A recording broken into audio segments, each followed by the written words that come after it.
আসসালামু আলাইকুম। Lionel Scaloni আর্জেন্টিনার ২৯ জনের স্কোয়াড ঘোষণা করেছেন সামনের ২ ম্যাচ অর্থাৎ ইকুয়েডর এবং গুয়েতামালার জন্য।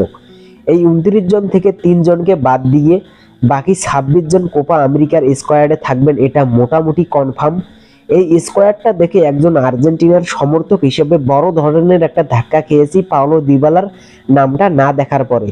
লিওনেল স্কালোনির এই সিদ্ধান্তটা আসলে সবাইকে একটা বিগ সারপ্রাইজ দিয়েছে। দিবালার কোনো ইনজুরি নেই, একেবারে ইতালির লিগে এবং আর্জেন্টিনার খেলোয়াড়দের মধ্যে one of the best performer. তারপরেও কেন তাকে স্কোয়াডে রাখা হলো না সেটা স্কালোনি ভালো জানেন। মোট কথা দিবালাকে কোনো অ্যাঙ্গেল থেকে বাদ দেওয়ার কোনো যুক্তি আমি দেখি না। এটা স্কালোনির একটা বাজে সিদ্ধান্ত, এতে দ্বিমত করার বিন্দু পরিমাণ আসলে সুযোগ নেই।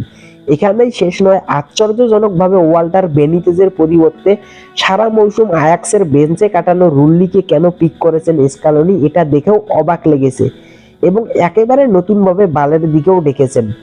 ১৯ জনের স্কোয়াডে goalkeeper Martinez, Armani, Rulli, defender Molina, Montiel, Romero, Otamendi, Lisandro Martinez, Tagliafico, Marcos Acuna, Pezzella, Quarta, Balerdi এবং বার্কো। ডিফেন্স লাইনে পরিচিত নামের মধ্যে শুধু বাদ পড়েছেন হুয়ান ফয়েত। ডিফেন্স লাইন একেবারে সলিড, তাতে কোনো সন্দেহ নেই। মিডফিল্ড নিয়ে কোনো প্রশ্ন থাকতে পারে না। Mac Allister, Enzo Fernandez, De Paul, Lo Celso, Palacios, Paredes এবং গুইদো রদ্রিগেজ আছেন।